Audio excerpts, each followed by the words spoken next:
The views expressed and the opinions given by the individual host and their guests do not necessarily reflect those of Para X, its affiliates, or its sponsors.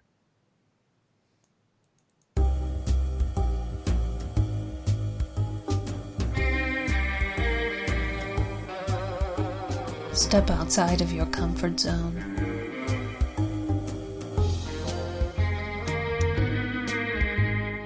See the world with a whole new perspective. Join us and experience the unexplained on the Paranormal View. And welcome everybody right here to the Paranormal View on the Parax Radio Network. I want to thank everybody for taking the time to be with us tonight. Those here in the chat room and those listening from around the world, we appreciate each and every one of you. Got a real good show lined up for tonight, and I have right now with us Barbara Duncan. I am here. And if you give me just a minute, I think I'll have her other co-host in. I think. At least that's what I'm working on right now. So waiting for those men in black to show up at the door. Yeah. All right, hold on here. Let me find with the flashy here. Thing. Yeah, and it doesn't show which one, so I'm just going to try this one here and add. Let's see if that'll bring him in. So,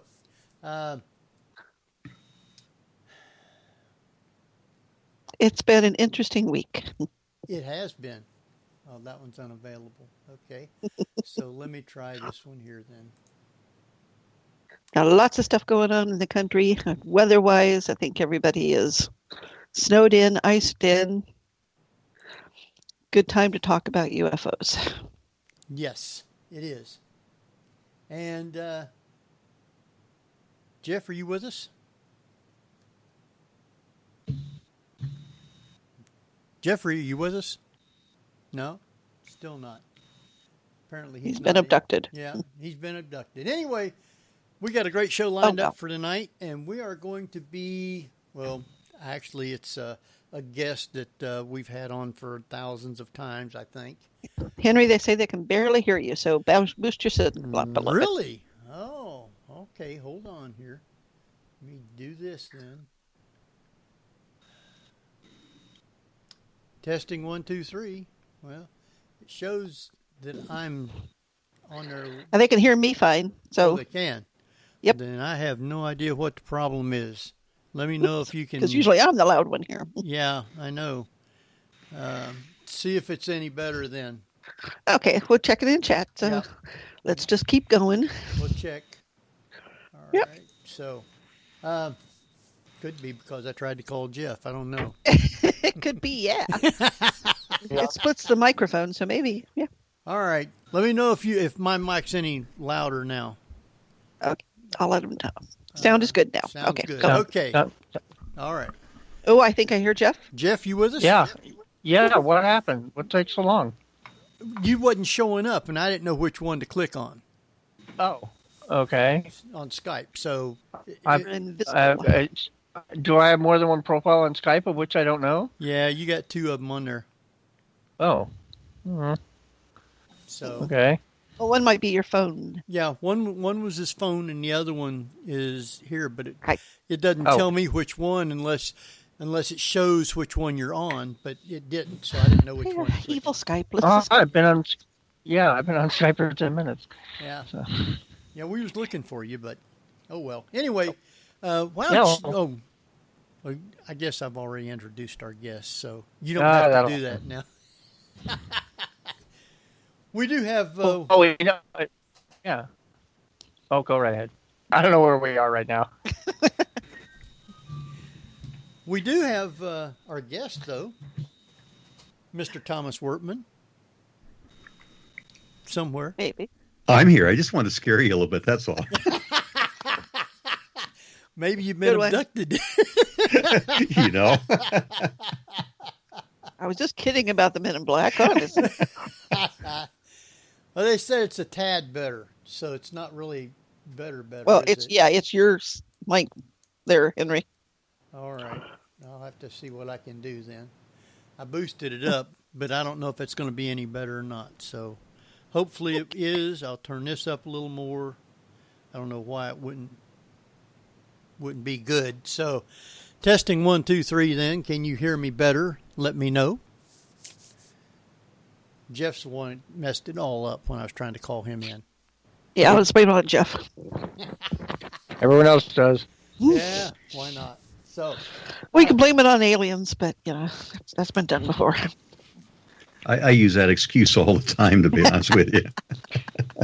Aliens. Government conspiracy.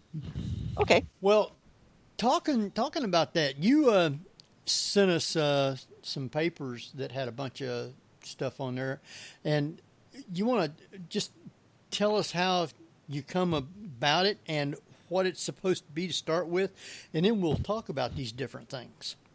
Okay. Well, what it comes up, where it all stems from is back about December 2017 is when some of the news started coming out about the Pentagon admitting to actually funding a program for investigating UFOs. Leslie Keene was involved in this case with the Times on there, and they were going out and looking at some information they had regarding programs that were being run to investigate UFOs. Now, the last, I put in the quotation marks, official program that the government ran regarding blue books, UFOs, was Project Blue Book, which ended back 1969, 1970. And since then, they really said, well, we really haven't looked at anything. Well, if you tried to contact, let's say, branches of the government regarding UFOs between then, some would refer to different numbers, and later on actually started channeling information to Bigelow Aerospace regarding if anybody had seen UFOs. Well, when this article came out, it mentioned several things. One is the government, namely the Pentagon, had funded a program from, in this case, 2007 to 2012, of which $22 million was appropriated, which is kind of like chump change for our government. I mean, that's just basically a toilet for the International Space Station or maybe half a dozen Allen wrenches for the military. But they admitted to funding this program. The program went under names which were being speculated. There's arguments back and forth. But the one name being circulated the most was the Advanced Aerial Threat Identification Program. Well, this $22 million was appropriated. They appointed a manager of the program who was identified as being Luis Elizondo, and he ran the program during that time. When I listened to Elizondo speak myself, I heard him talk about the program that he was in charge of. I'm thinking, how did you run a program off of $22 million? And he basically said, here's what I did. I had a lot of branches of the government willing to do work for me. So if I needed radar data, if a report came in regarding that, I requested radar data. If I needed somebody to analyze photographs or analyze other information, I had people to do that for me, so I didn't have to spend money on that. So he was, in one sense, he said he was pursuing basically UFOs, but there's been a lot of other things associated with it.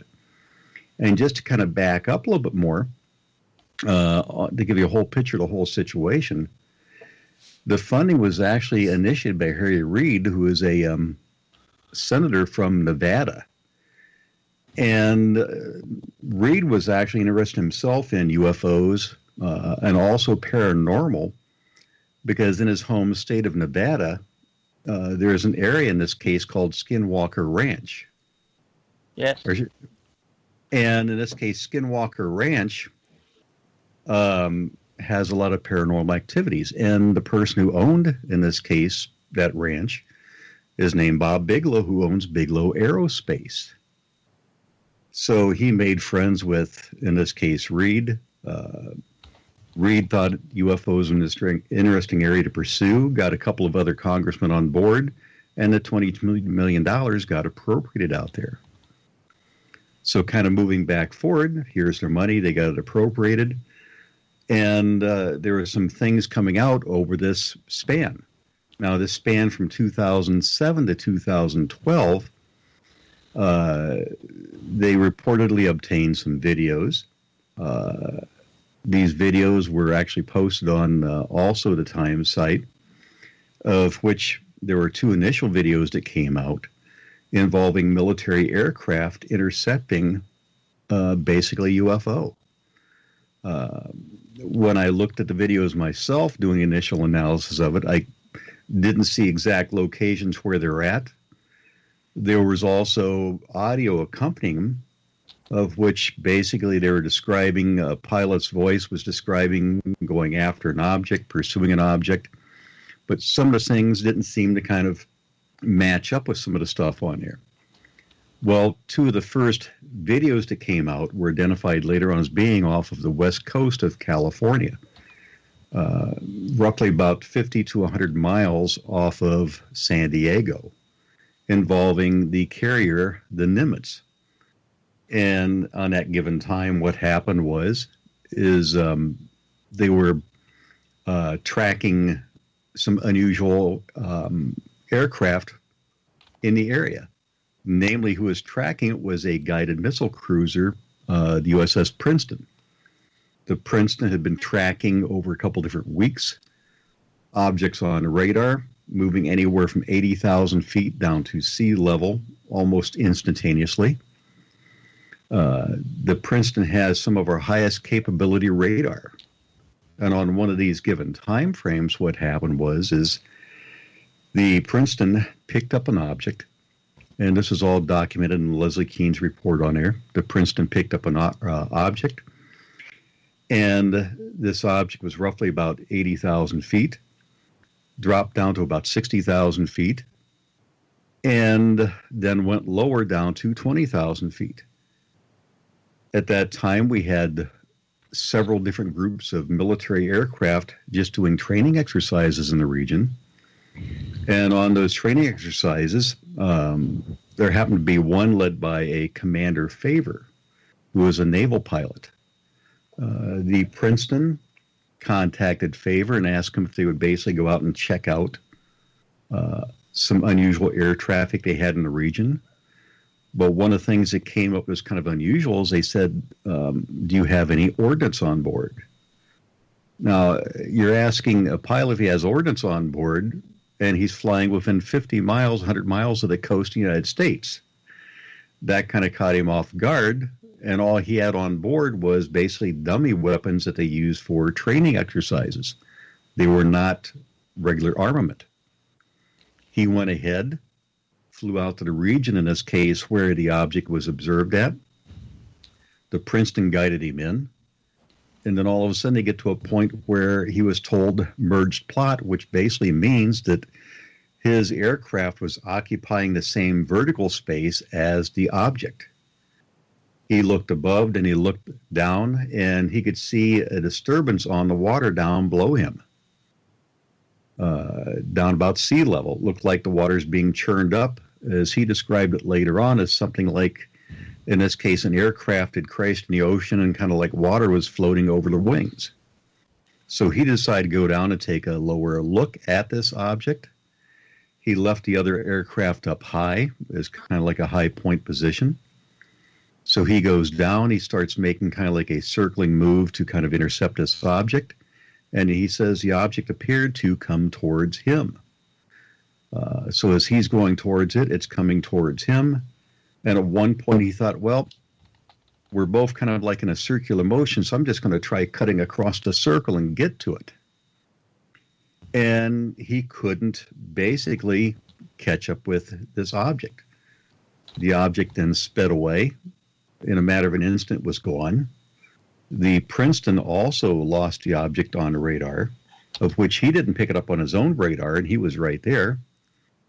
The Princeton lost it, told him to return to a point called a cap point, which is basically a station that they can kind of go to and kind of regroup themselves.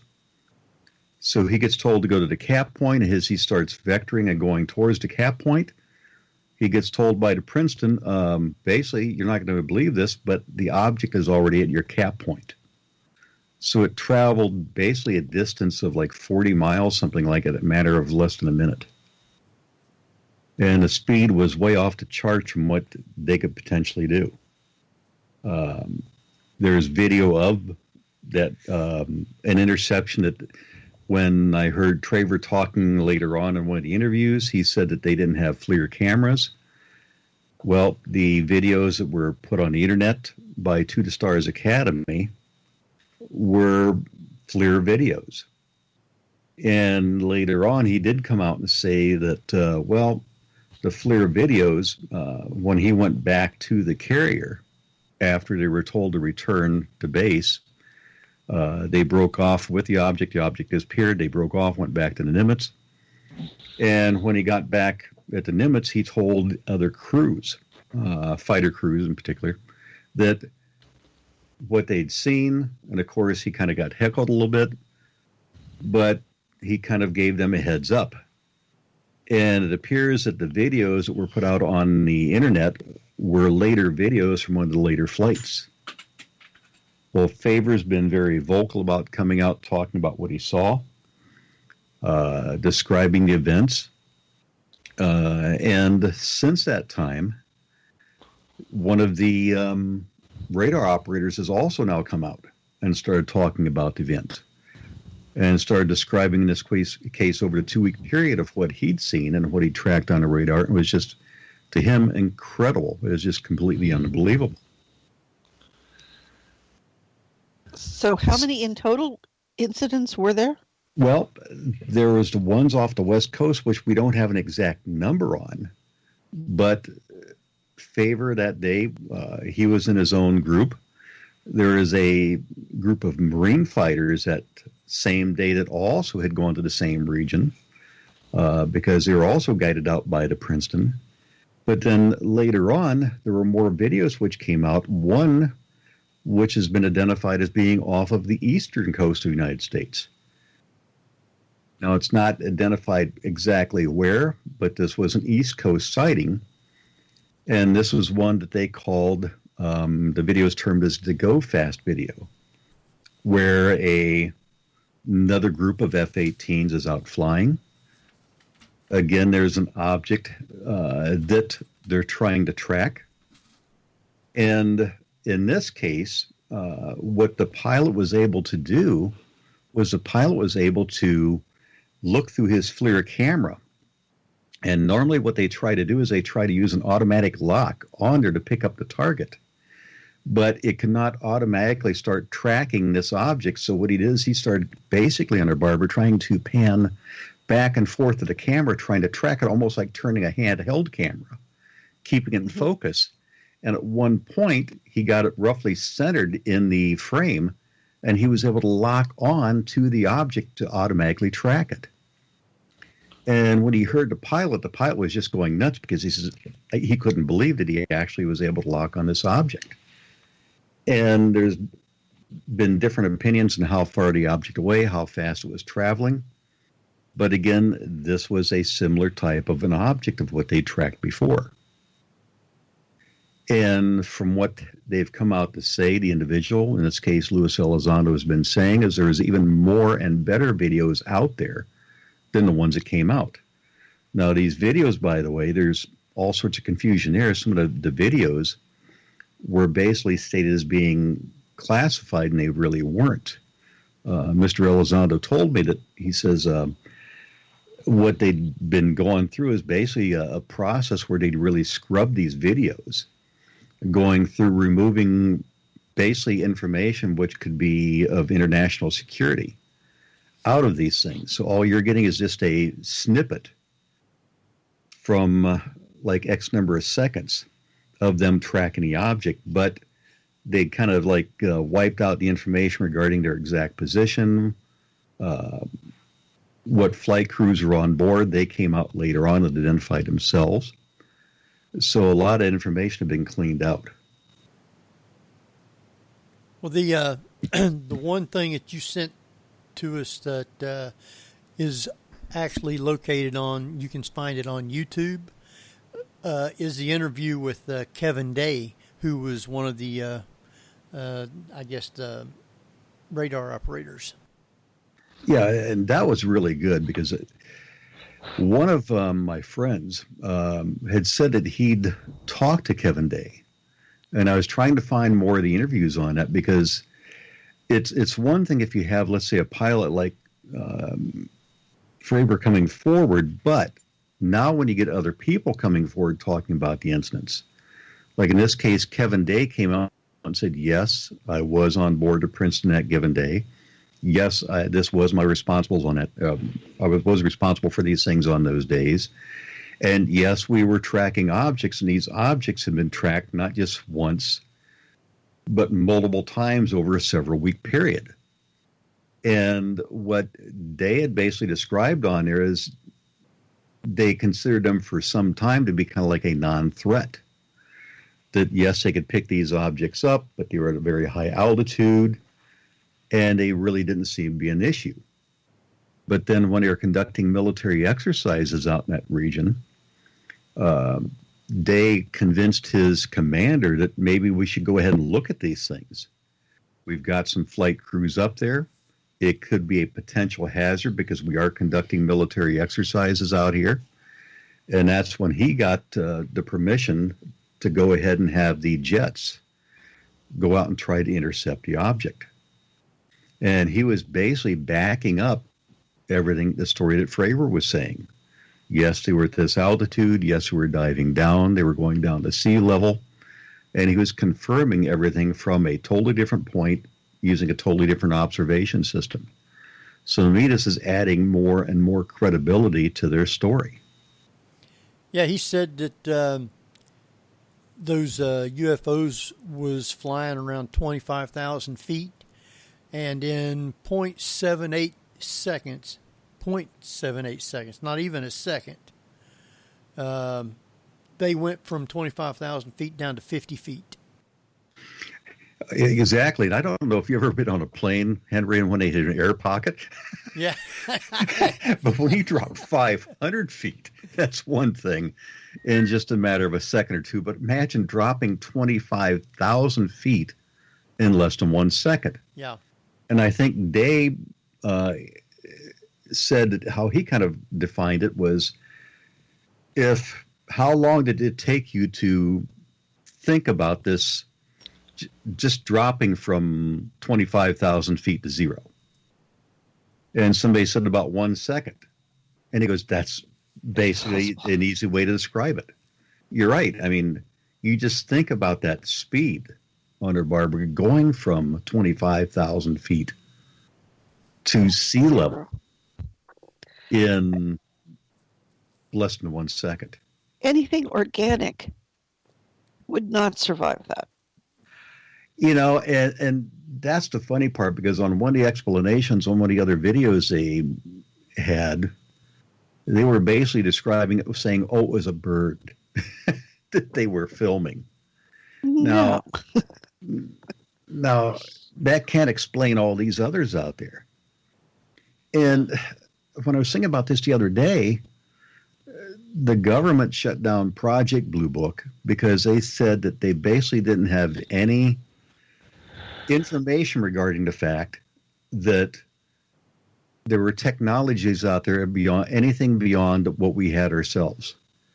And that was the same thing that you're seeing going through with, in this case, the Pentagon projects out there now.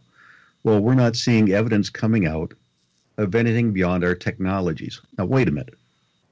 You're telling me then we have a craft and go for 25,000 feet down to sea level in less than 1 second? I don't think so. No. No. I just don't buy it out there.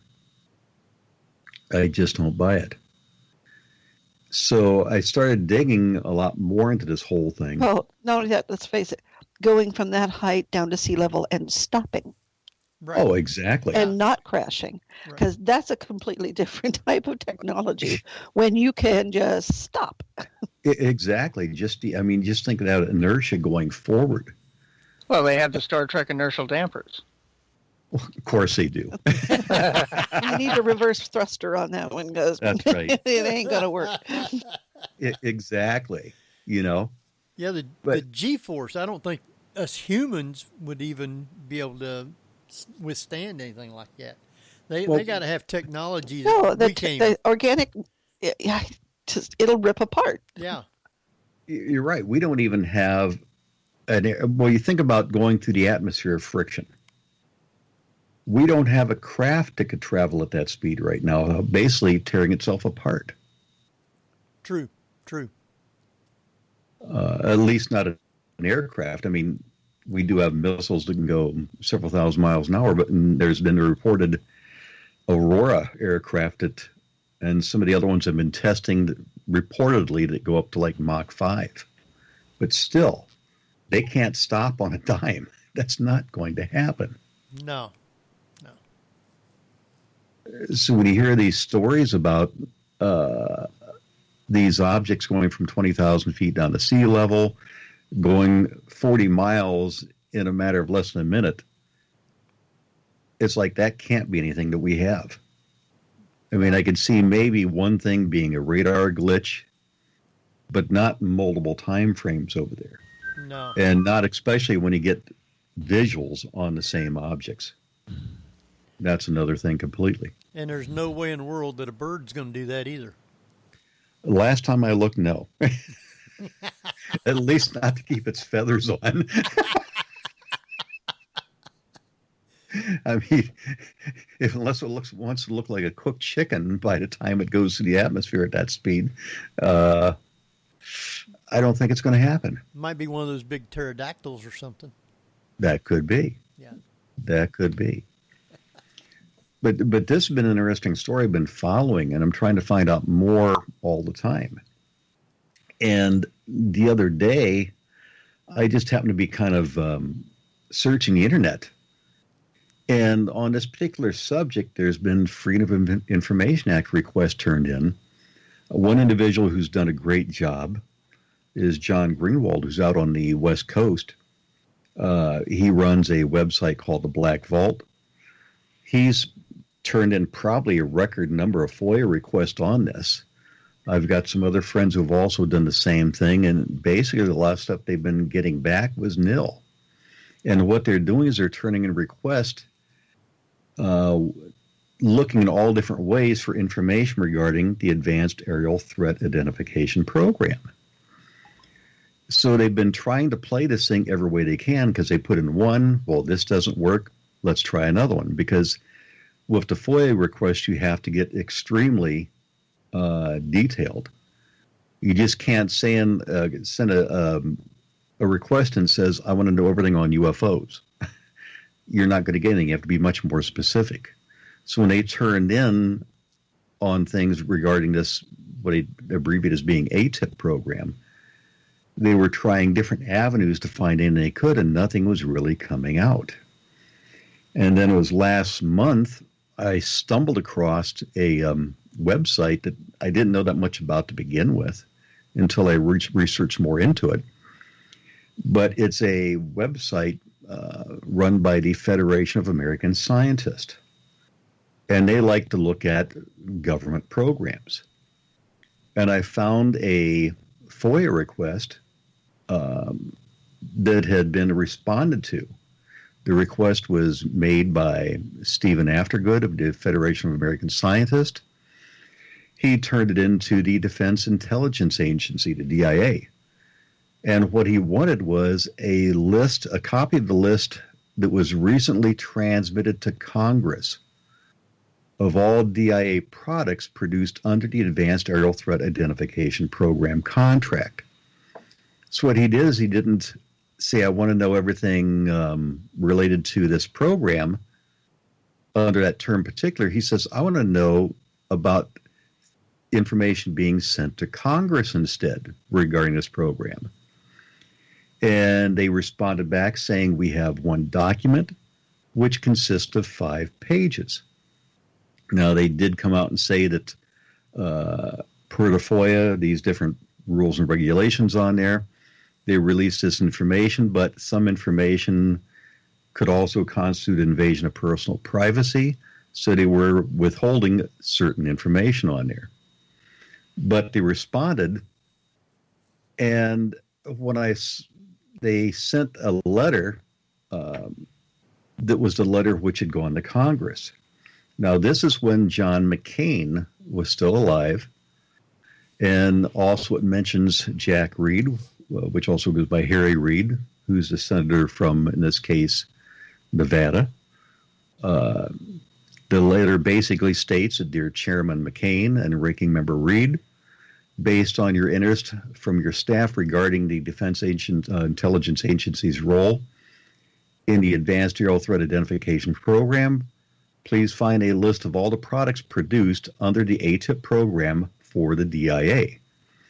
The purpose of ATIP was to investigate foreign advanced aerospace weapons threats from present to the next 40 years. I thought, wait a minute, 40 years? This program has only been running for like 5 years, ATIP, and they're already looking out 40 years. And it said there are 38 reports associated with the DIA's involvement of the program documented on the list.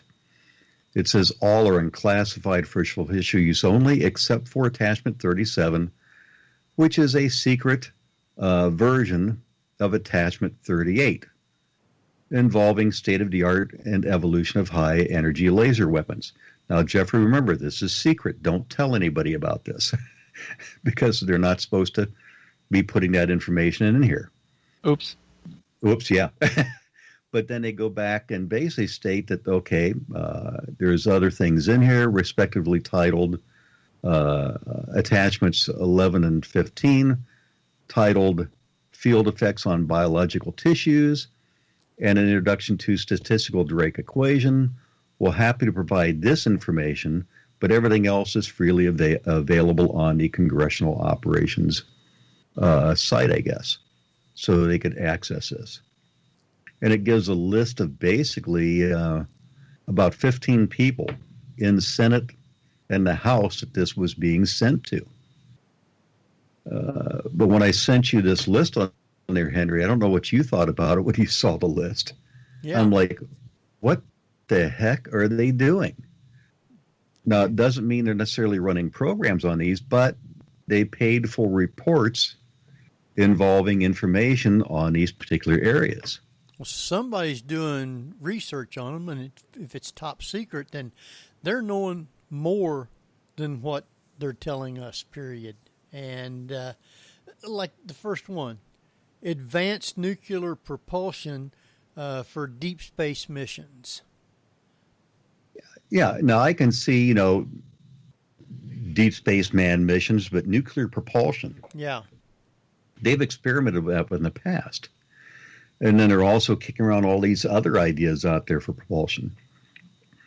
But that was one of the different ones that they'd funded. And they also list down the individuals who were behind these programs.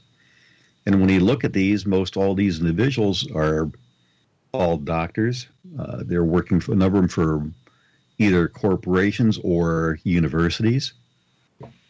And there's all sorts of interesting subjects out there. So if they're working like for universities and stuff like that, would those then would have to be still top secret of what they're doing? Could be considered top secret on there. Now, these were marked unclassified, though, now. But they were working in these programs for the government. Right. But they didn't say what they've found out, what they've learned, or anything about them. They only listed titles. Right. But you can actually pull the whole reports up through the Congress report. I haven't tried that yet. That'll be my next step, though. I'm going to try pulling some of the reports up. But when I looked down through, I did recognize some of the names out there in different fields. I mean, I thought it was interesting when you start getting down to some of these things, it's almost sounding like a Star Trek episode.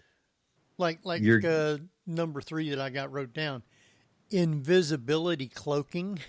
Yeah, invisibility cloaking. And I'm like, wait a minute, are the Romulans coming in here all of a sudden? And we're trying to get cloaking, trying to get they've cloaking already devices? developed an invisibility cloak.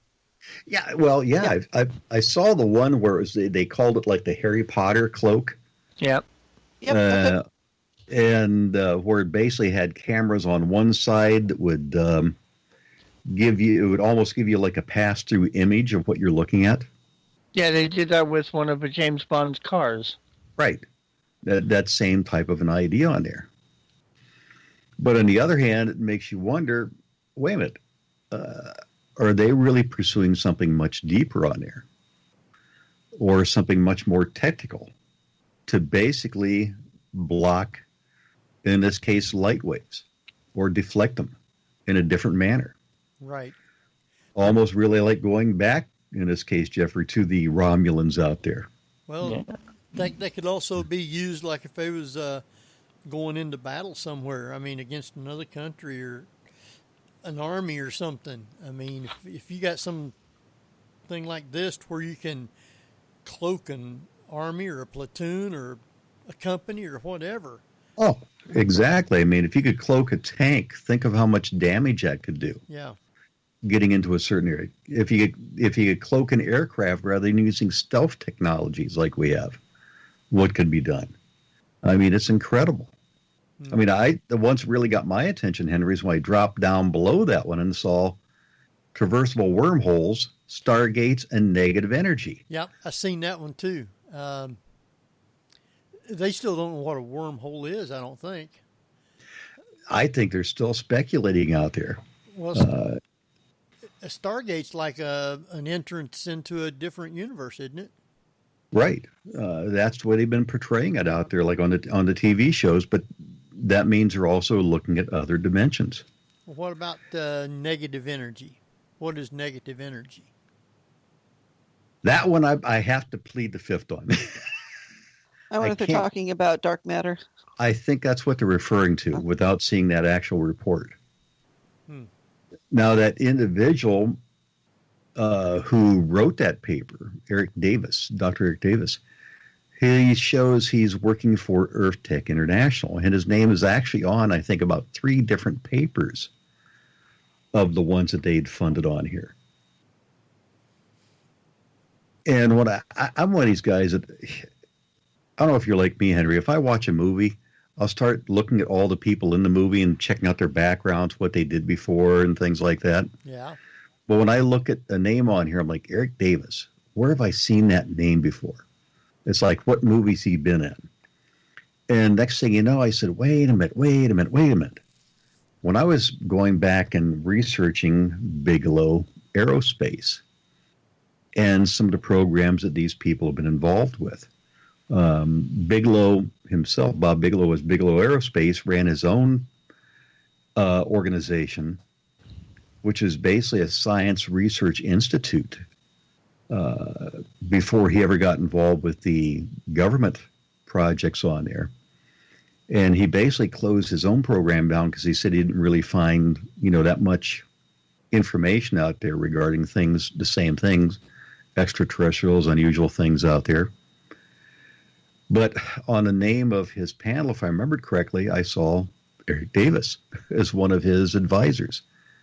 Hal Puthoff was another one of the advisors, and Hal Puthoff was in the Pentagon also. He was involved with that program that was basically what the movie Men at Stare Goats was about, remote viewing, doing spying using basically mental thoughts. Well, Eric Davis was involved with that. He was also now over with To the Stars Academy. He was involved with Puthoff, and now they're both over with To the Stars Academy. So it seems like here's this group of individuals that worked together on one area, and now they're working together at another group, doing similar types of research. And it makes me wonder why. Wait a minute, keeping these same people together, are they onto something? I mean, Eric Davis also another paper on there for anti-gravity for aerospace applications. anti-gravity. I mean, here we are, we're still using rockets to basically get everywhere. Now he's, writing a research study on anti-gravity. There's another one about, a third one I see down here by the same individual. Concepts for extracting energy from a quantum vacuum. I mean, that's not my area at all, but I mean, here's multiple projects, and even including going on down farther, warp drive, dark energy, and manipulation of extra dimensions. So what is a quantum vacuum? That's the one I'm really pleading the fifth on. Henry, if I knew that, do you think I'd be on your show right now? Well, it's got to be, it has to be somewhere or another to extract energy from somewhere else. And that's what they're working on. But how do you know where the energy is coming from if you don't even know what quantum vacuum is? Yeah, and I was just Googling that as we were talking on here real quick. It's the lowest possible energy state you can have, which would more than likely be deep space related. Yeah. That's what it sounds like.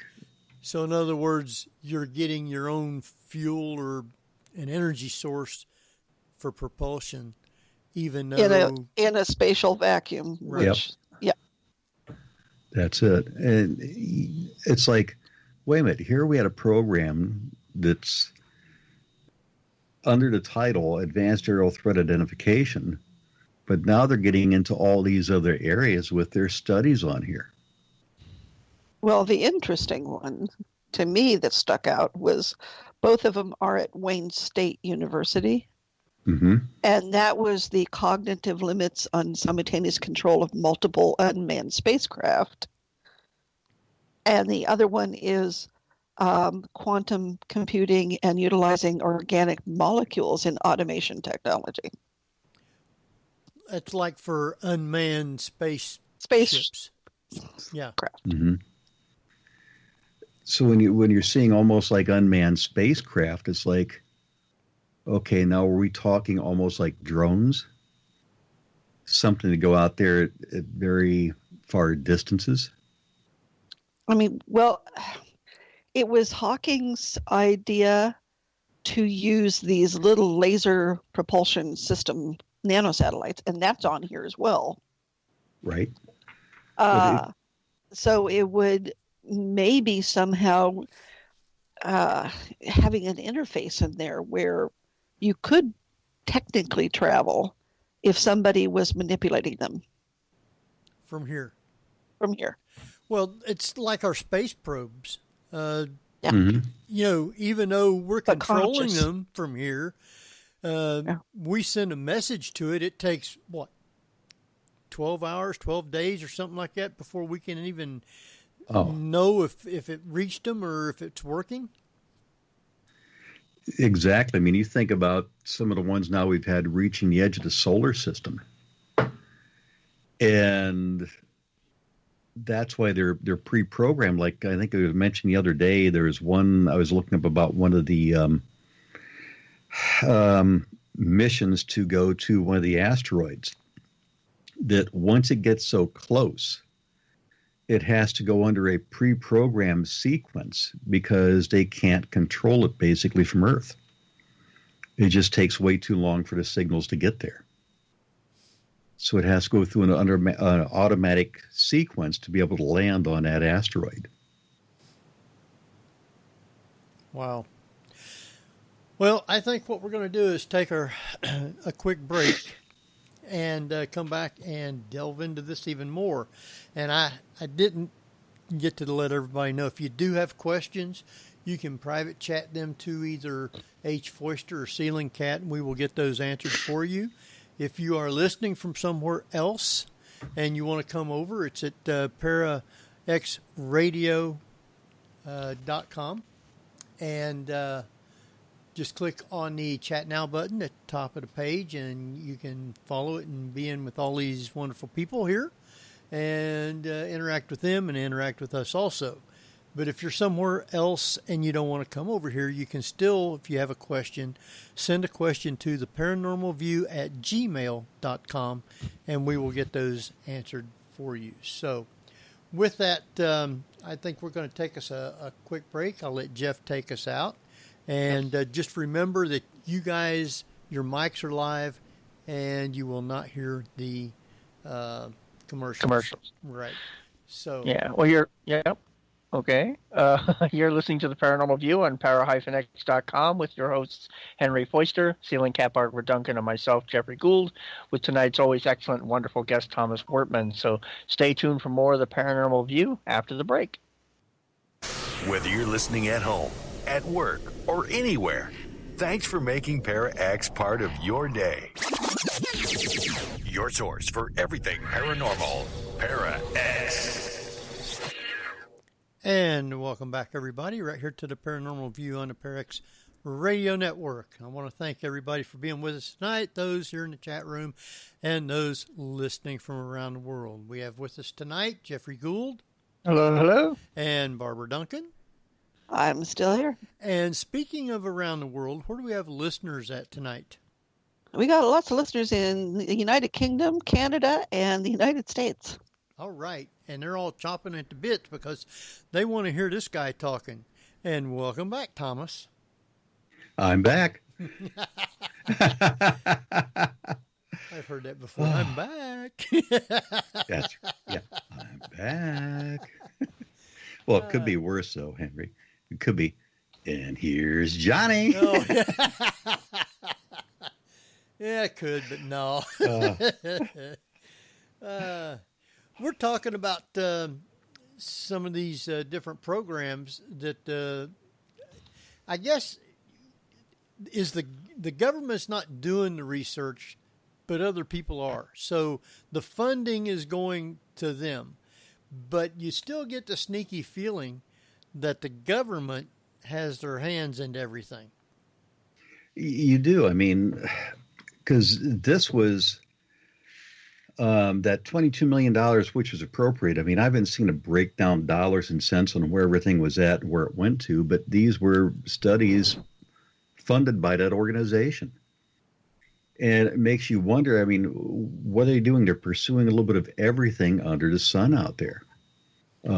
They're looking at all different avenues. And it makes you wonder when they're looking at this stuff regarding like the space programs. Is it that they're pursuing different avenues, thinking, okay, maybe some of these objects that we're tracking are using some of this, so let's kind of get more information out to Congress? Because you think about it, I mean, they came out last year, or not long ago, and they wanted to sign that thing now promoting the space program, the special one. So, I mean, what avenues are they really pursuing? Now, the DIA is separate than DARPA. Yeah. Okay. But the DARPA, which DIA was the one funding Operation Stargate?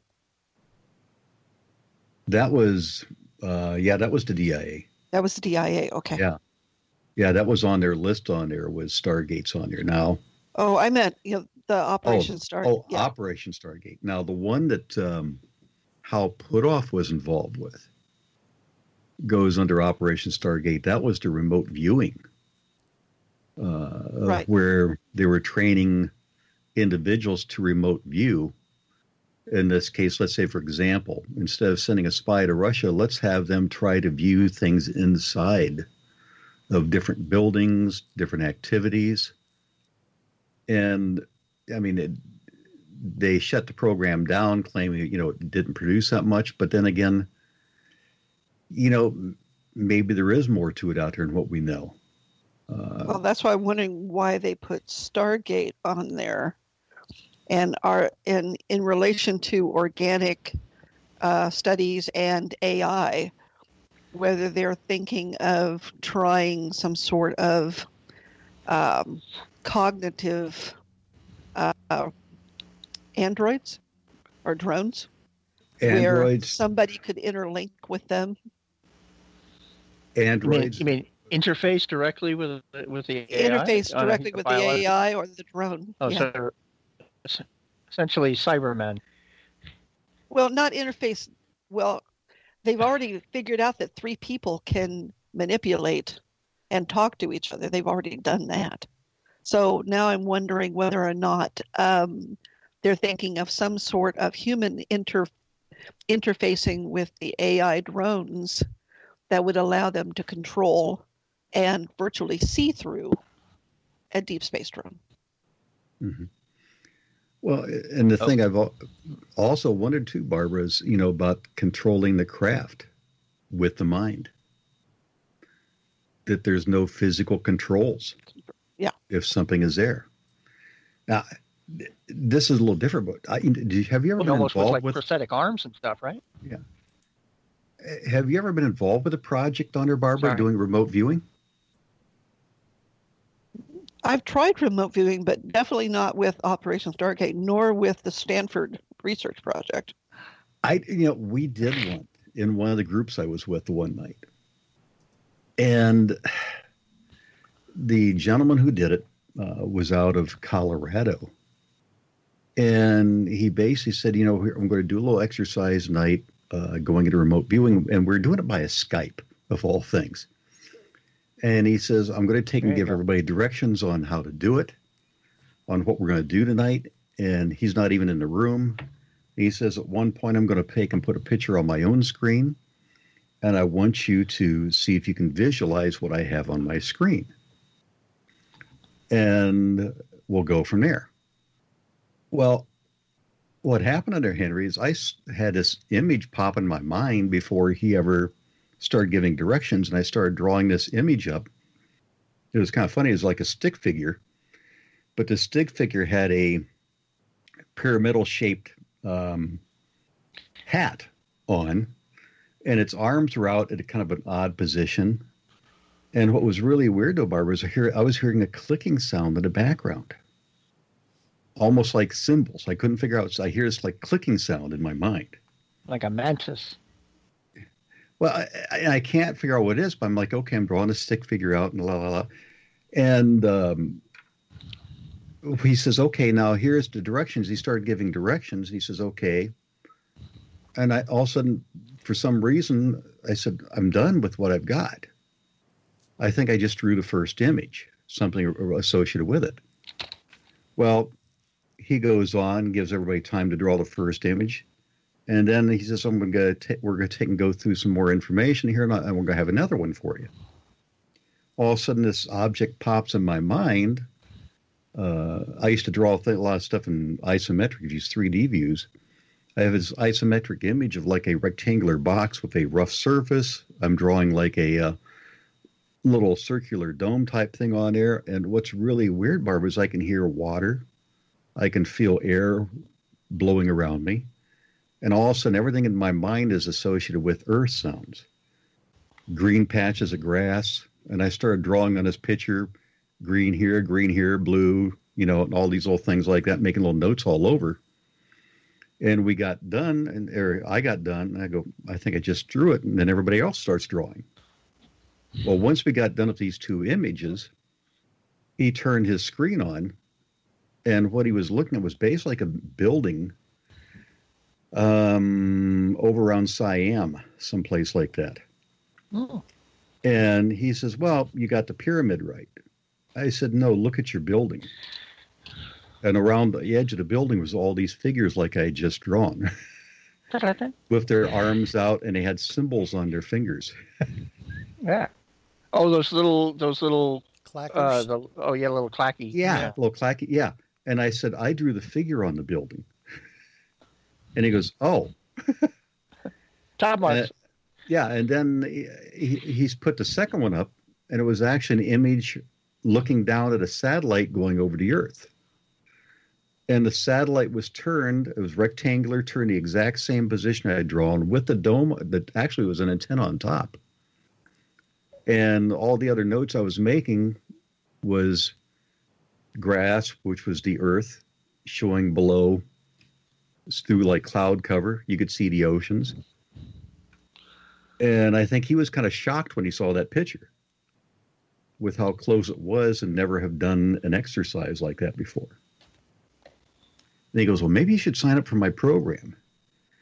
And my thought was, maybe I don't need your program. But you got to get him to Gettysburg, Henry. I was saying. But when you do something like this, though, it makes you think: is there really something to this stuff? I mean, I don't know. There is. I don't know what the connection was. Maybe I'm just sensitive to what he was thinking, and maybe somehow he just became attuned to what he was thinking and just picked up on that. I don't know. Well, if you come in tuned to what he was thinking, then that means you was remote viewing, then, wouldn't it? Mm-hmm. So, I mean, to me, there seems to be something to this stuff. This base like psychic teleportation or whatever you want to call it, psychic communication on here. Stanford research project, as far as I know, is still going on. And they deal with remote viewing. Mm-hmm.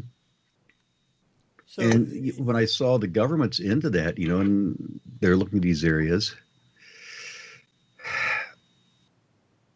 where's all this tying together at? Are they basically trying to remote view other entities to see where they're at? Are they trying to remote view inside of other ships, other areas? What are you really looking at? I mean, there's just so many possibilities out there. Or is this just another way of expanding the mind to be able to communicate with a craft, even? Well, I don't know. I thought the program itself was set up during the Cold War. It was. That's what originally was for. Yeah. Was during the Cold War on there, but it seems like they keep it rolling, and what are they really looking for? Are they trying to build up the mind? Well, is that through colleges now that's doing that, or is it still associated with the government? Well, it was the government now, but like Barbara's mentioning, it seems to be more related to more colleges. But then again, if our government, you'll never get the true story, I don't think, anyway, if they're looking at something in secret like that. Right. I just don't think we will. Which I don't want them, remote viewing me. Oh, come on. I mean, one thing for sure is I can't remote view lottery numbers. That's for sure. Well, that's because they haven't happened yet. Yeah. Yeah, I can't pick up on that stuff. But I have tried some other exercise, but it seems like unless there's like a connection there like I had with that guy that night, that's one thing it seemed like it really helped. Because he'd been practicing that for some time. So maybe it was just... Can I ask another really weird question? Yeah. Did you feel any connection with that person other than that night? No. It was just really strange, Barbara. I was just sitting there, and he says, well, I'm going to give you directions, and all of a sudden, right as he says that, I just start doodling away. It was almost like, it wasn't like auto writing, but it was almost along the same lines, like everything just kept popping right in my mind. But what kind of got me, though, wasn't just the images I was drawing. It was actually hearing sounds and even almost like feeling, the air rushing around me and stuff like that. That's what really got me. You know why I'm asking this, right? Well, tell the audience. Okay. See the way I lit into that one, Jeffrey? My brother's friend does that. He would like, well, what about this? He goes, why don't you tell me? And then he would tell him, and he said, that's what I thought. Well, it's your ability to talk with people and relate to people, and all of a sudden find out that they were also abductees or that there was some sort of other connection. Yeah, and like we've talked about in some of the past shows on there, that I have talked to certain people on there. I have felt like some sort of a connection's there. Or when they're making certain claims, I've also known that certain connections weren't there. Like Justin Smollett. Oh, wait. Oh. Sorry. And you're talking to that person, and they're giving this whole big storyline, and you're like, nah, you're full of crap. You're making things up. There's absolutely no way. And the bad part, Barbara, is I'm almost getting more impatient with sometimes of individuals like that. It's like, come on, we don't need that. But then there's been other ones that you start talking to that I don't know why, but I'm talking to some individuals, maybe interviewing about some cases, and they're telling me about one case, but all of a sudden I feel like there is something way, way, way deeper that was going on.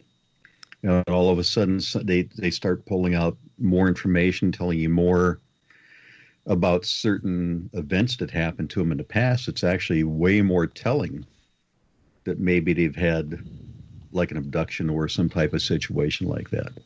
Now, do you think that some of that might have come from when you were abducted? Well, that's the weird one. It's one of those things I still toss back and forth in my mind all the time. I don't want to say the word abduct. I'm just like saying I've had this thing that I just can't really explain. But yet, it's one of those things where I have memories of events going way back to the 1960s.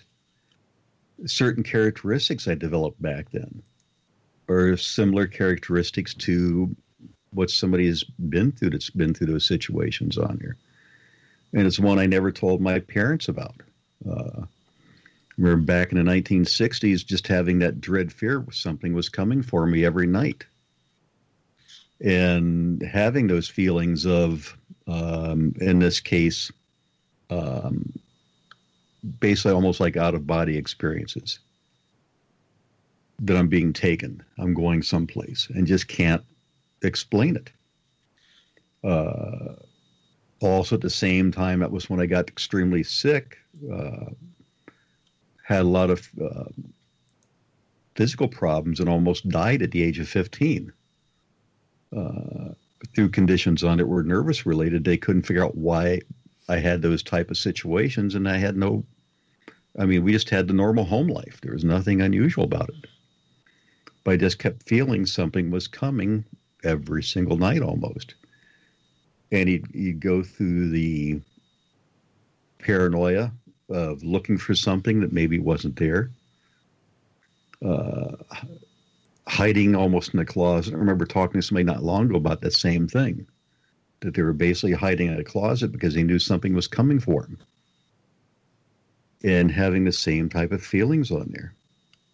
And when we did the regressions, that was the ones that I'll still never forget the one part. We did the regression on there where we went back to a period back in the 1960s. It was on one of the times when I'd had the almost like an out-of-body experience. I remembered being in my room. I was so paranoid at the time something that was keep coming from me that I remember putting sheets around the windows, blocking off any type of even moonlight that could possibly come around because I felt like something was watching me all night long. I remember getting up, I don't know how many times a night, checking the room because I felt something was there. And then on one given night, I remember the feeling of going straight up, straight through the ceiling. I had the feelings of sleep paralysis. And when we did the further research on that through the regression, that was when I remembered basically being inside of some sort of a room I couldn't identify. And in that room, there was individuals looking at me that were, the only way you could describe them is they were the Greys. One was very close, looking at me straight in the face with these huge black eyes that almost appeared to go into, appeared to go on forever when you looked into them. It's just like they had no depth. And it was basically like a feeling of a uncaring, in a sense that I'm just there basically being looked at, being studied. But this is that time on there, Henry, when it seemed like it had been happening over and over and over again. And on one given night, when this thing was, or I shouldn't say night, but one given time, when this thing was looking to be very close, all of a sudden, and this goes back to what we talked about, Barbara, I felt like I could actually peer into its mind, like there was that connection all of a sudden. And when that happened, the only way I could describe it was basically like it was startled, like this should not happen. It's somehow it's locked on to me. This being I'm looking at is now looking inside of my mind, which shouldn't happen. And I had the feeling it was doing everything to shut me down. And the best way I can describe it is think about you being under somebody's control for so long, then all of a sudden now the shoe's on the other foot. And here I am, this kid that says, basically, you can't stop me anymore. I can set up, I can do this, I can do that. You can't stop me. And it kept trying mentally every way it could to, make me go under control, but it couldn't.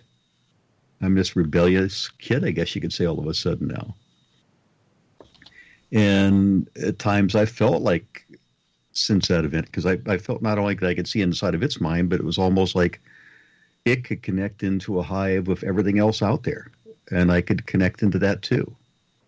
And I felt like I was seeing almost everything in the whole universe at that one instant on there. I was aware of everything out there.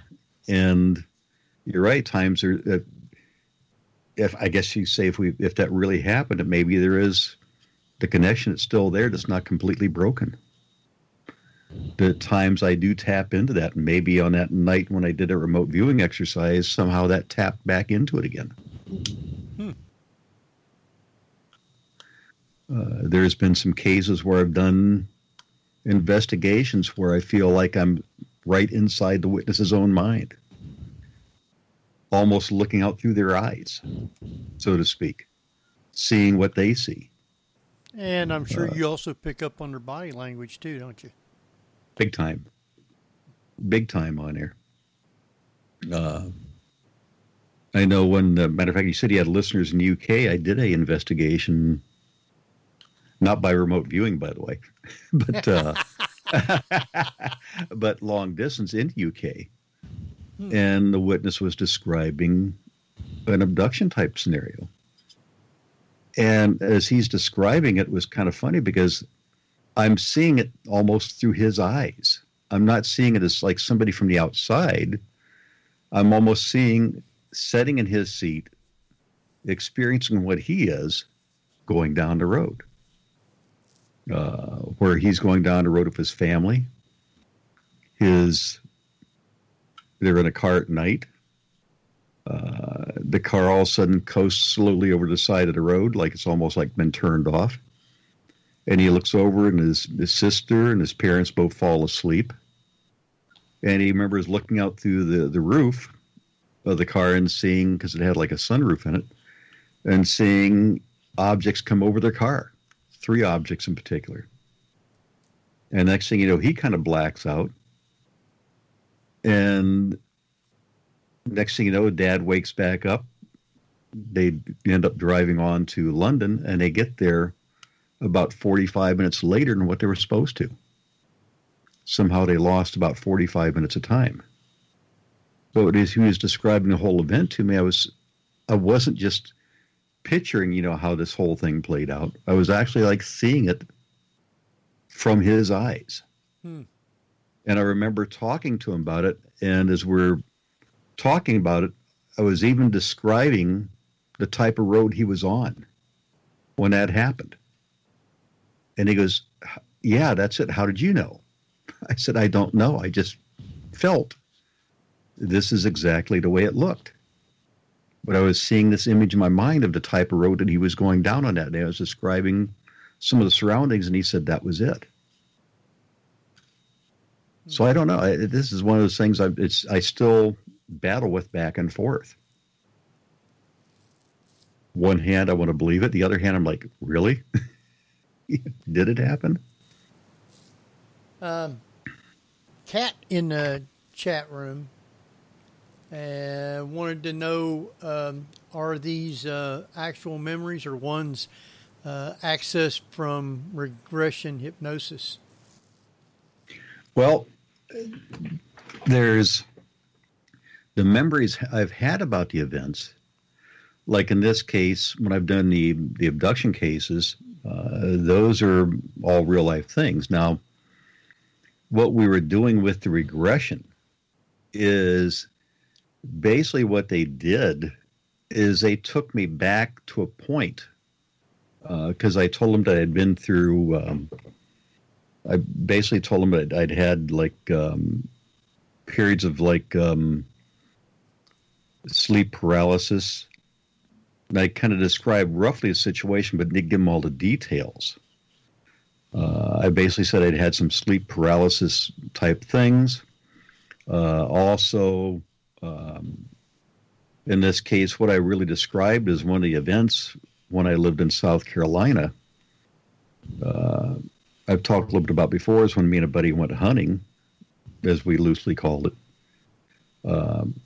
We went down through the woods and we had an experience where I observed an object directly above us, and he didn't, but yet he described what he called, best described as an owl standing in front of us, is about 4 foot tall, that I never saw. So we basically went back to that same time period on there. And I remember when we did the regression, going back to that time period, she just basically says, okay, we're going to go back to this period around this time. And she didn't really lead me at all on anything. She just basically put me in that room at that situation. I started describing everything that was going on. Describing this case like feeling like I was going out of my body. I could even see in my mind exactly the way the room looked at that time, which I can still see in my mind now. If a cat's looking for anything that she may have led me with, no, she didn't. There was no leading. She was just basically saying, okay, this is where you are, describe everything else going on around you. So when I had that feeling of being raised up, when I had that in the room, she just says, basically describe what's happening around you. And I described the room, I described the entities. I described, in this case, the another being on the other side of the room. And that came out of the regression itself. Now, what's some weird things that came from it, so Kat knows, is after we started doing some of the regressions, I remember being on the computer the one night, and I really kind of felt a little bit like Roy Neary character. Now, if that's Jeffrey, he knows what I'm talking about. Oh, yeah. Roy Neary was the character in Close Encounters of the Third Kind. Richard Dreyfuss. That's right, Richard Dreyfuss. So I'm kind of, at the computer.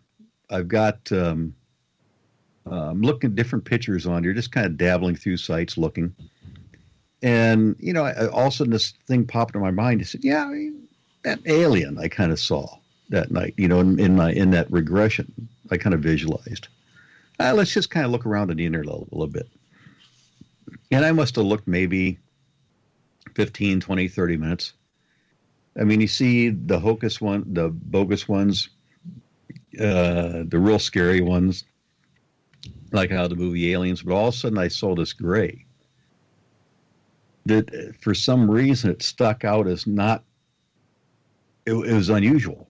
It was one that just really jumped out at me. And I'm like, yeah, that's not it. But so I put it in, I downloaded it and put it in Photoshop, and I started playing with the image. I started playing with, in this case, some of the colorations on it. I started playing with some of the other details on it. And all of a sudden I'm becoming Roy Neary. I'm moving around mashed potatoes and stuff like that. Yep. And all of a sudden it's like I came up with Devil's Tower. The image all of a sudden took on almost a scary type image in my mind. I'm like, that's it, but it's not perfectly it. And, you know, in Jeffrey, how like Richard Dravenson ripped off the top of the little mountain he'd made. Yeah. And he gets Devil's Tower. Well, I reversed the image on my computer. Like to negative? Or Well, flipped not it? negative, but mirrored it. Oh, okay. You did flipped it. Okay. Yeah. When I mirrored it, all of a sudden, like, that's it. The image I was seeing was on the other side. That's what wasn't quite adding up. And what started coming out then was I wasn't just seeing one. There was actually two, one on each side of me. But for some reason, this one on the one side was the one that was scaring the crap out of me for some reason. Like it was the one in control, and it was the one that, as regressions went on, this is the one that somehow I tapped into its mind, almost like tapped into its mind if that really happened, you know?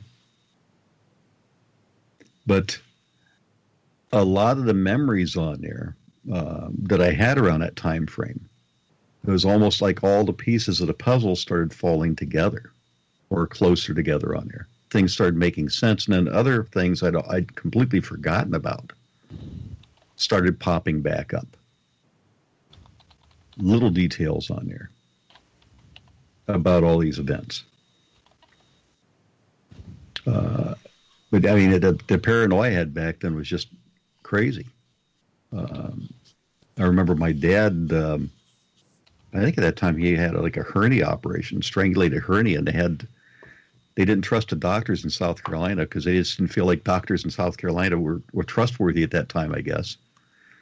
So they sent my dad back up to Ohio for surgery and left me stay with my buddy, the one I'd been hunting with, as a matter of fact.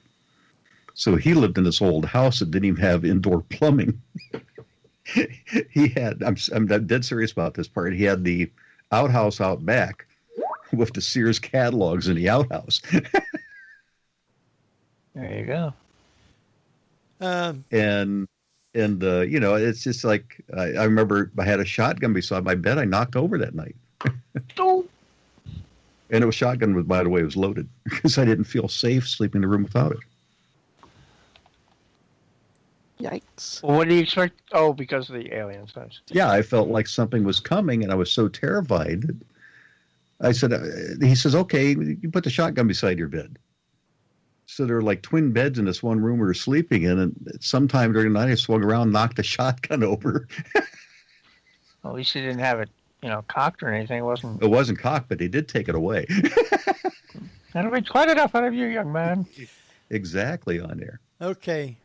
We're going to go ahead and take our last break. I got another question in the chat room that we'll do after that. So, and we got to find out, why are they revisiting the Drake equation?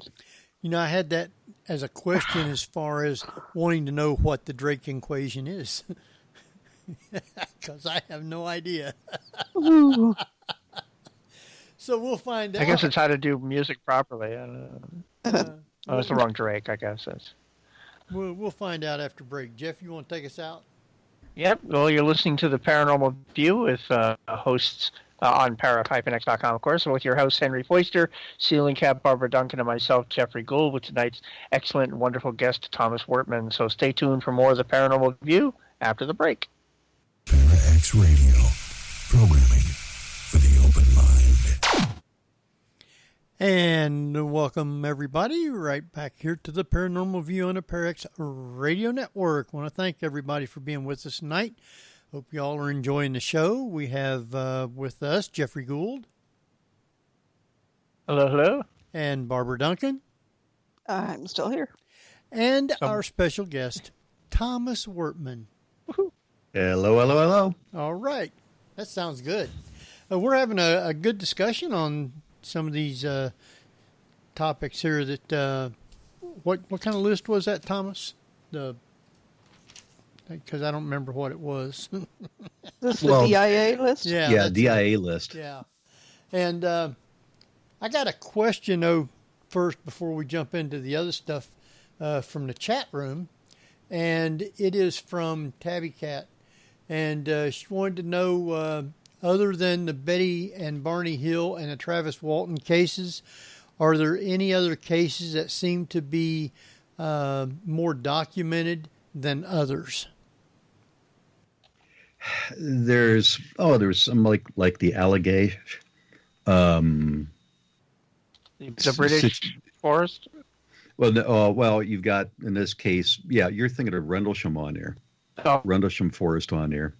That one's well documented on there, but I don't think we're going to know all the things about that because there's a couple situations they had with Rendlesham. One is you had the military involved, but then also you had the British police involved on the other side. So I don't know if we're going to be getting the whole story about that, but that one is very well documented. There are also some situations, remember correctly, it was like Allagash, which is down south, with some fishermen who had also missing time. And actually, one of them we were trying to maybe reach out and make contact with to see if he'd be interested in coming to our conference this year. Because some of them are starting to talk again about their situations.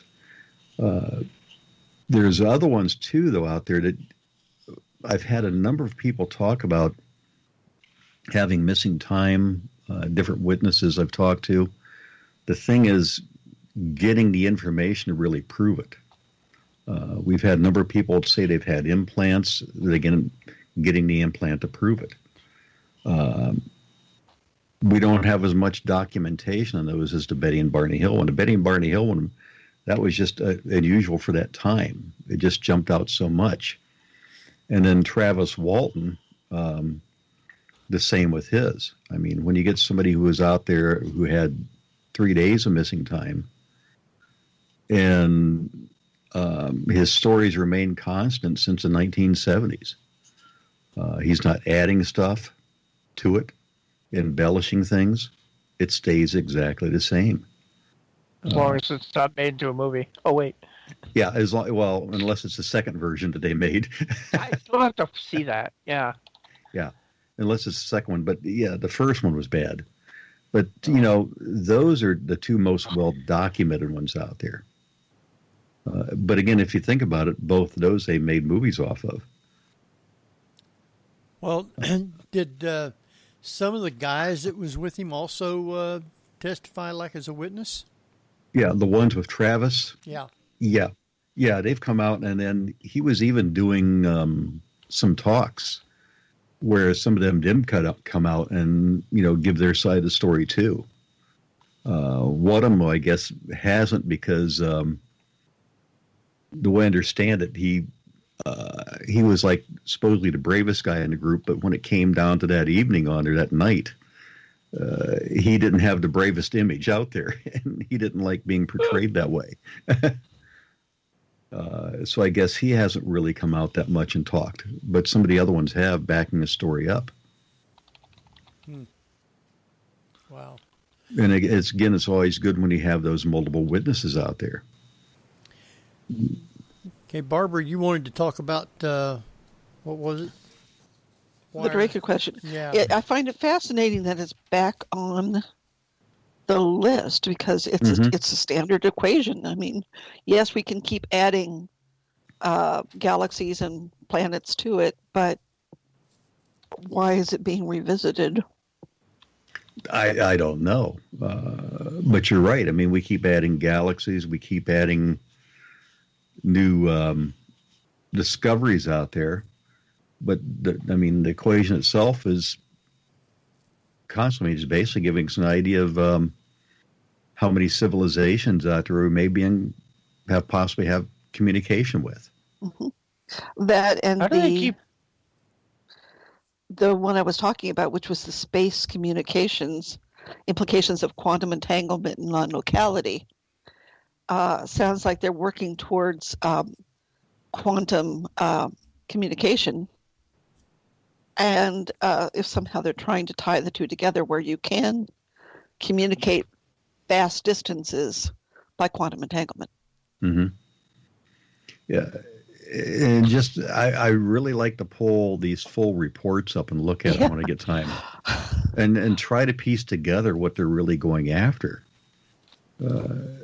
That's why when I see the list and I say, okay, wait a minute, they paid for research studies on this, but yet they're also going after Tic Tacs off, as they call them, off the coast of California. These objects. What was really the whole focus of this program? Were they going after anything and everything? Like not so much a focus on certain areas? Or did they maybe have some knowledge of all these different areas and we're trying to just gather information and make people more informed on it? I don't know. Because they were submitting these papers back to Congress. I mean, when you see these papers, you'd have thought, well, if it was just a waste of money, Congress would have shut this down. But so this is just funding reports for Congress for congressional records. That's what it is. I mean, some of this must be obviously sheer research, which goes back into. I would assume if it produced anything, then either the DIA or DARPA would be knocking at your door going, hello. Yeah, exactly. But what hasn't surfaced is supposedly there was a 490-page report written on what the organization did that hasn't hit daylight yet, as far as I know. I'd like to see that and how all that correlates into this and everything else. Yeah, it might say what they found in some of these things, or how much they've accomplished with them.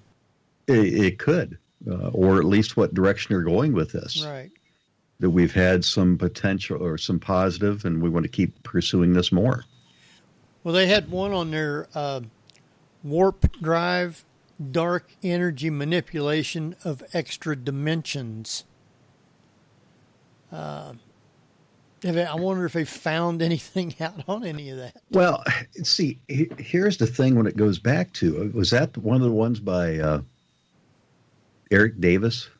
I didn't take a look and see which one they was. I just looked at the list and wrote some of the things down. So I'm trying to find it real fast. It's way down toward... No, that's a different... No, it's a different one. Okay. But when Bob Bigelow... was involved with Skinwalker Ranch out there. Actually, take it back. It wasn't when he looked at Skinwalker Ranch. There's a lot of paranormal activities going on the ranch. Reported unusual creatures, objects being seen, and there's almost references being made to almost like the area having interdimensional portals or something like that out there. So it makes me wonder that is this something stemming from maybe Bigelow Aerospace or the research they were doing, that maybe funding was going to Bigelow, and Bigelow is saying, well, let's go after all these particular subjects because maybe he's had something of interest that popped up to him.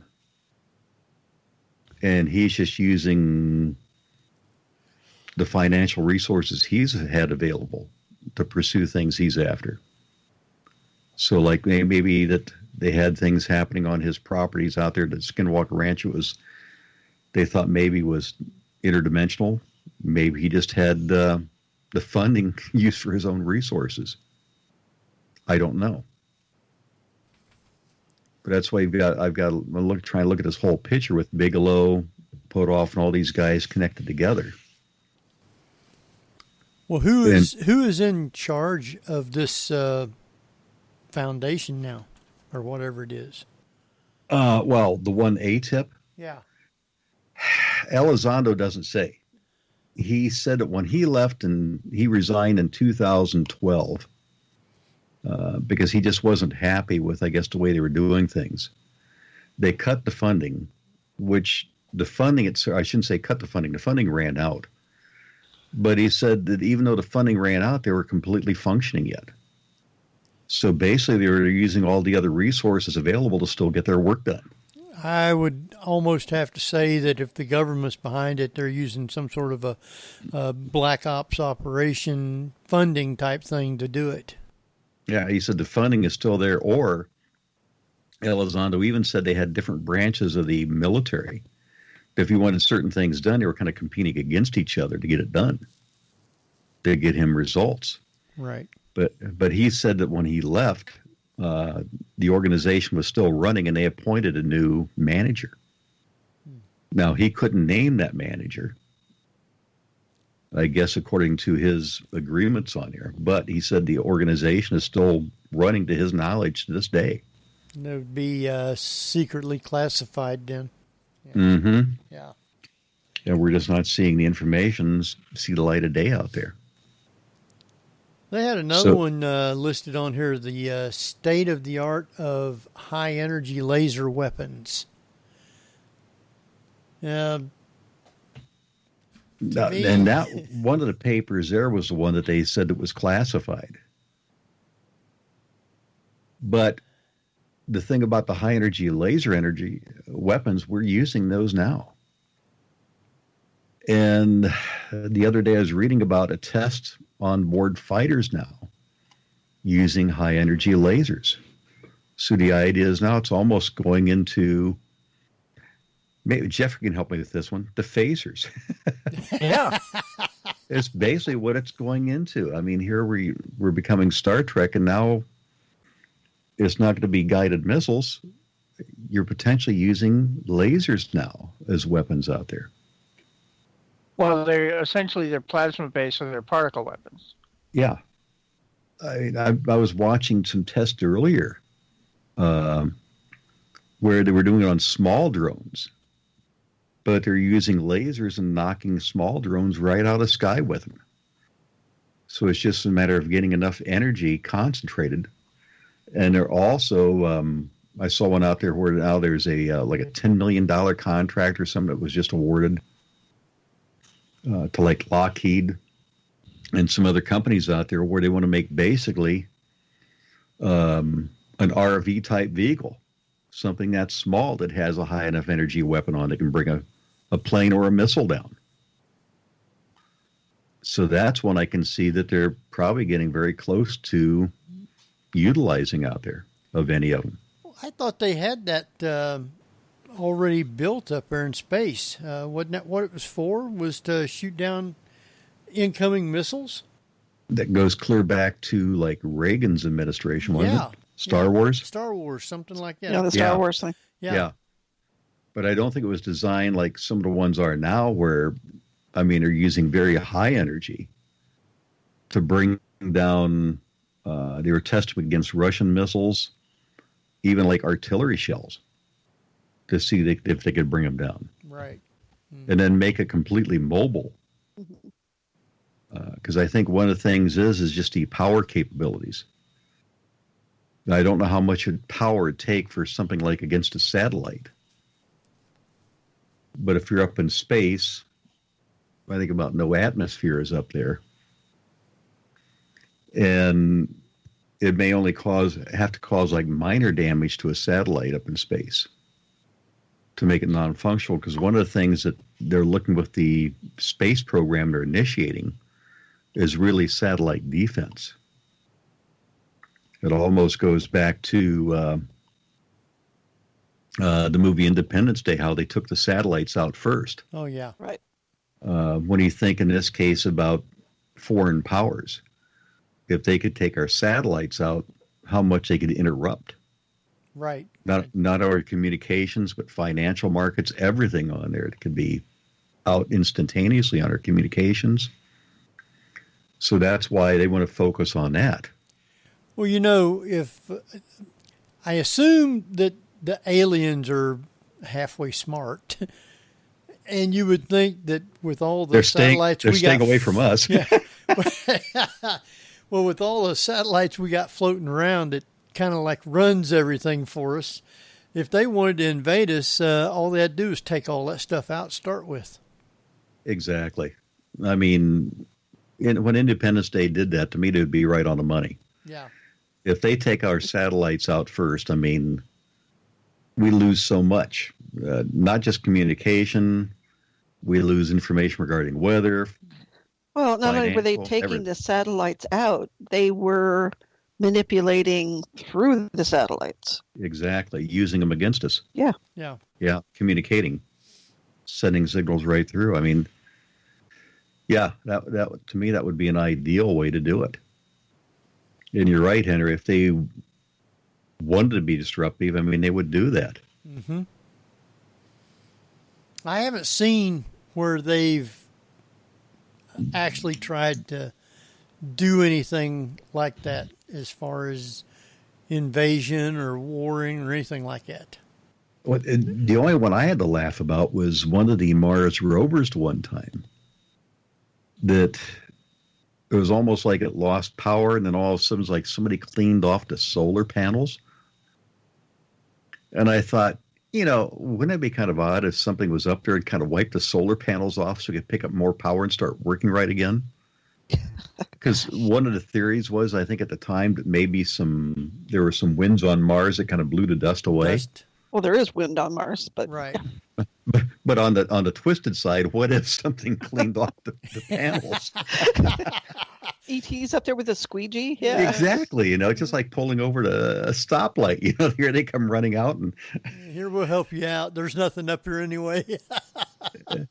But it's like, why didn't I had no idea AAA made it up. Yeah. Why didn't they do that recently on the one we just lost though after 15 years? Yeah, well, I think it lasted a whole lot longer than what it was supposed to anyway.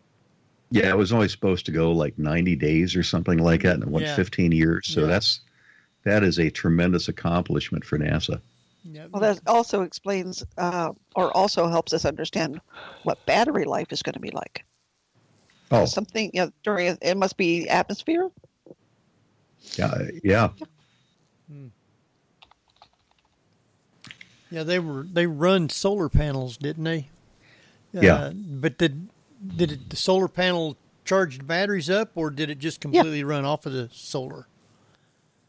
Yeah, solar panels have charged batteries up, and then they also had to park it in certain ways, certain times a year, to make sure it got enough enough light to keep coming in to keep it charged up. Yeah.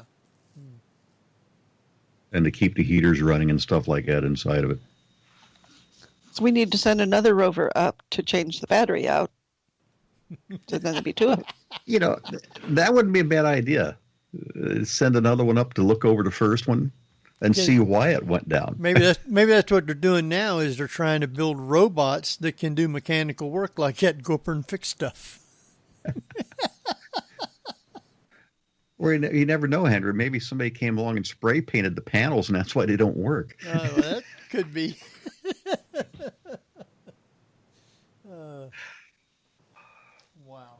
Wow.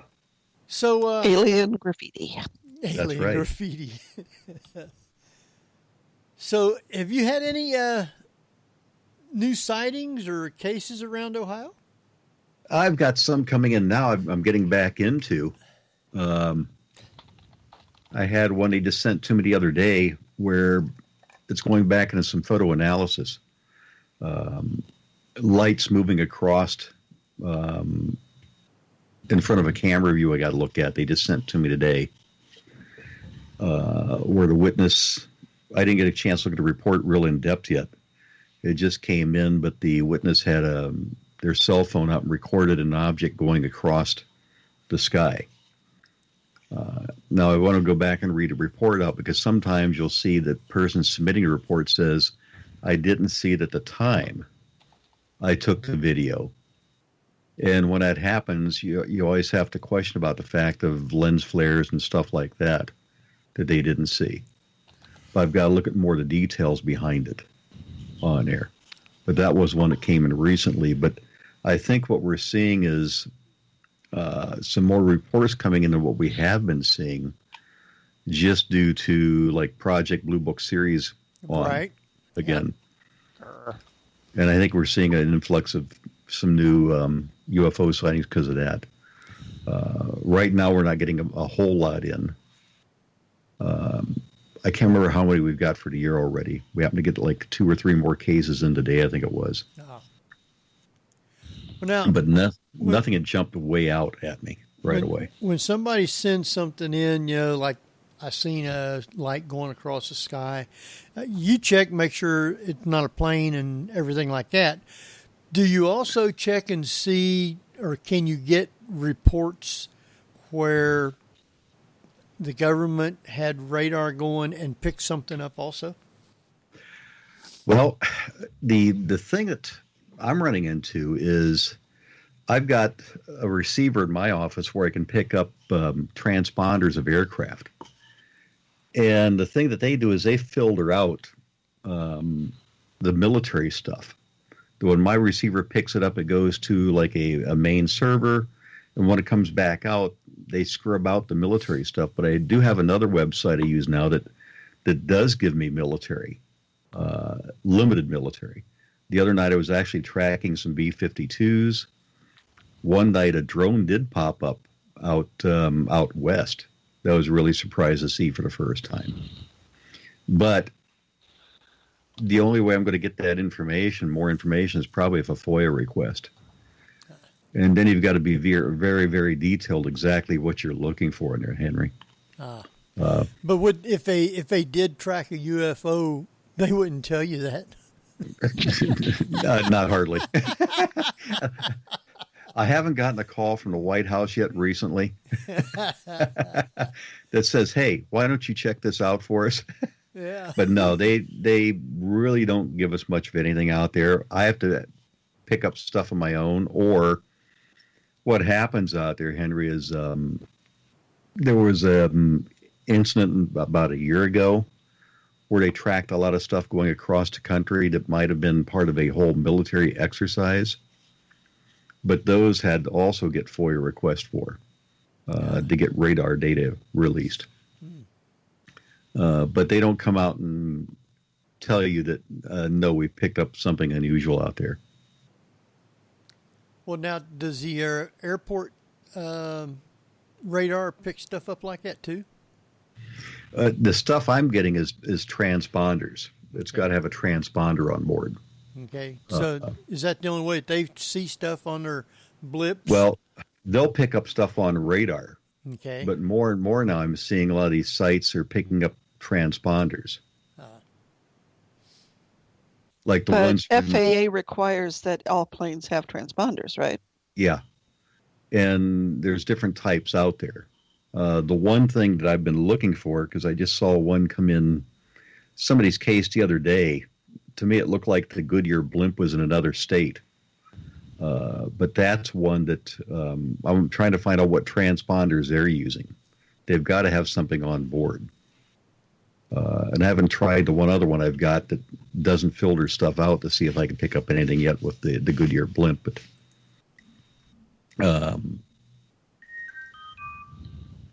hello. That's right. But that's one that, I'm still learning about more resources out there. But the government just doesn't come out and tell us that, yeah, we've tracked unusual objects. The way that those are coming out is by military personnel talking about their events later on. Because most of them, they're not talking about they're retired, out of the service, X number of years typically on there.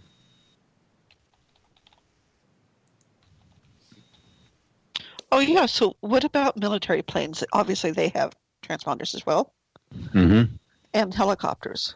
Right. And I've tracked a number of those. And the other night I was actually tracking stuff out west again. And the thing I kind of put together is, let's say, for example, Barbara, if you're tracking refueling planes, and if you're tracking like surveillance planes like E-2 Hawkeyes, and they're going over certain areas, what I'll do is I'll go back and pull up the information regarding flight charts. And I may see they're flying over military operations areas. So even though you're not necessarily seeing a fighter there, most likely fighters or something else is in that same region on there. If they're probably conducting exercises. But the one thing that's going to make it more difficult is like here in Ohio, in southern Ohio, there's a military operations area. They're going to be using drones. So where that's going to be more of a hindrance at is you've got ham radio operators who also monitor air traffic. And we've had some in here at Ohio where they've confirmed, yeah, the military is conducting exercises because we're listening to all their air traffic down there that was going on. And if you got drones, you're not going to be hearing that anymore. Isn't drones only supposed to be able to fly a certain height? Well, I'm just wondering if they're not going to be changing some of that, or I haven't seen the standards on that yet, Henry. But I know the area they confirmed down in southern Ohio was going to be changing over to drones. And I haven't seen all the pertinent data on what altitudes they're flying at, what times of day they're flying at. I know when they were conducting the fighters down there doing training exercises, they were running like it was 10 o'clock at night, something like that, 10 to maybe 2 in the morning, something like that, down in that region. But they normally post something like that on some of the sites. But the drones is the ones I want to see what's coming up down the road. Because I think they're going to be based out of Toledo Airport, possibly, flying their exercises. But the one we kind of suspected might have been drones almost going across the country.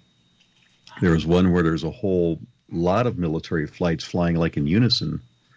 On one hand, it looked like they're almost maybe doing parachute exercises. But on the other hand, it looked like maybe they were flying drones along with the aircraft going across the country. And we weren't really sure on all the regulations on that. One of my friends was checking out, but I haven't heard any more details from him yet.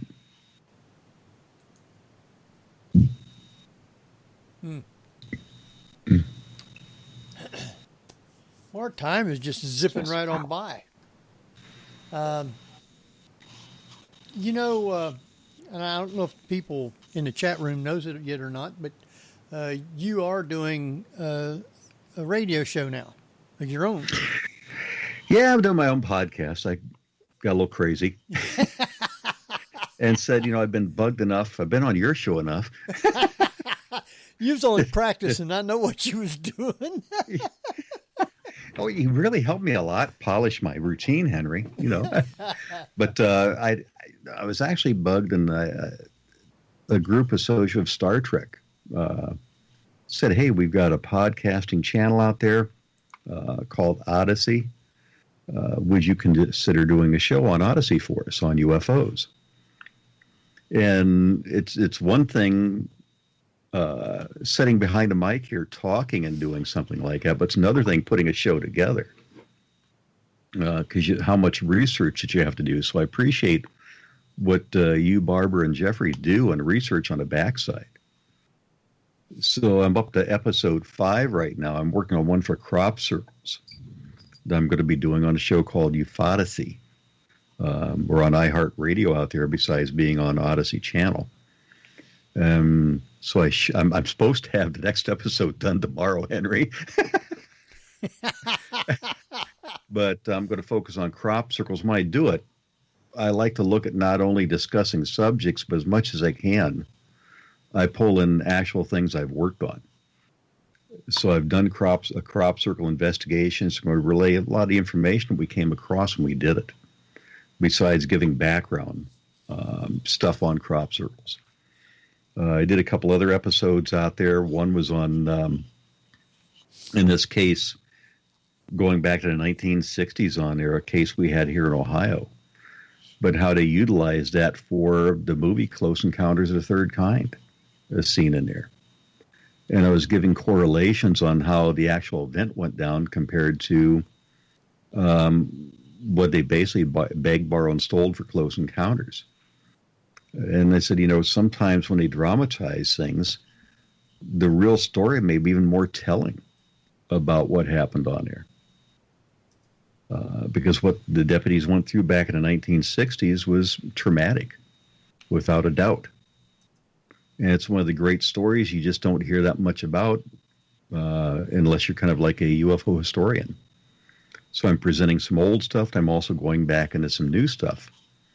I'm working on some upcoming episodes where I'm going to be going into different aircraft sightings out there that are much more recent, giving data on those. So far, so good. Well, that's good. I haven't been canceled yet. It's been 4 episodes. I'm still on the air yet. So, so what nights do they show your show? Well, actually, it's on 6 times a week. Wow! Whoa!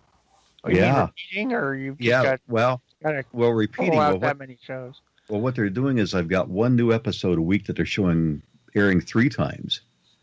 And it's going to be on, the main new episode comes on Thursday nights at 8 o'clock. But if anybody goes to the Odyssey1.com website, it's got a listing of all the different shows on there. And it's on anywhere from 2 in the morning to 3 in the afternoon. It depends on the day of week on there, Henry. Right. But a lot of people are finding out tune in while they're at work, like what I do, having some background noise going on and some stuff to listen to. But so far I'm really pleased with it on there. I believe they have one show that's on that network is a show also that they have on here. I believe it's Mark Mahoney. Oh, you mean Mac Maloney? Yeah, well, whatever it is.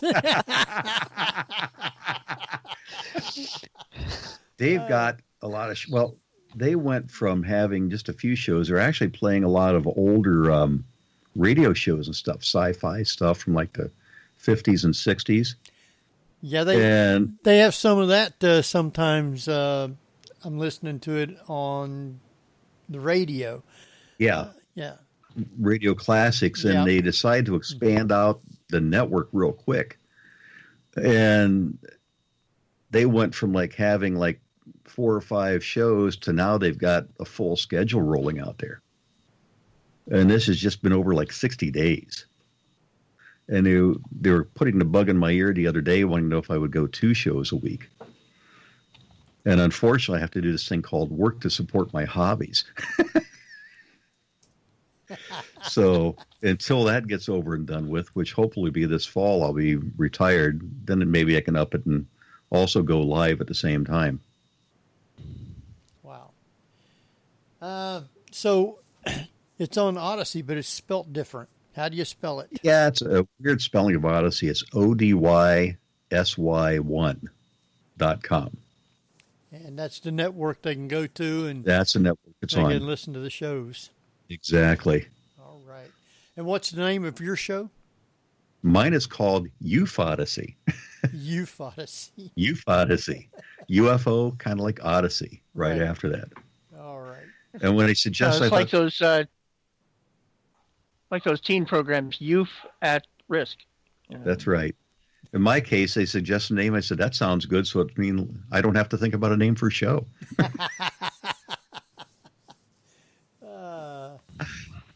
But it's good. It's fun on there. Well, is there any other questions, Barbara, that you have, or before we? Not that would take 2 minutes. Oh. Well, if it was longer than that, you should have hollered. Yeah. Just save it. He'll be back on. Henry will text me on Thursday again, like he did this week. Oh, it wasn't Thursday, was it? Wasn't it Wednesday? Maybe it was Wednesday this time. I'd have to look at my phone. I saw the text come in, and all I could do was start laughing. I know where he's going from here. But you made my day, believe me, that day. It was one of those very difficult days that you made me laugh. Oh. I appreciate that. So, well, give out your information, how they can follow you at Ohio. And okay. If they want to follow me at Ohio, they can go to ohiomufon.com. And they've also got links to my radio show there. You can also contact me through that website or at mufon.twertman, like my last name, at gmail.com. They can contact me. I'm available for both. And also you can check out to see what other events we've got going on throughout the year. Right now, as I call it, my dance card's filling up real quick. In June, July, I'm almost booked solid already, with different events coming up. All right. Well, we have run out of time. I appreciate it. Just hang on for a minute. And Jeff, why don't you give out our stuff real quick? Yes. Our official website is theparanormalview.com. On Facebook, it's facebook.com/theparanormalview. And I write up the shows, and I'll put the links to the page. Don't mind does. The dogs are all going nuts. And yeah, there you go. Oh, and look for me in a music video called "Be Like Me" by a musical artist named Little Pump. All right, there you go. So this is Henry Foister. Jeffrey Gould. And Barbara Duncan. See you next week at the same time. Good night, everybody. You've been listening to the Paranormal View on the ParaX Radio Network. Join us again next week at the same time for more of the Paranormal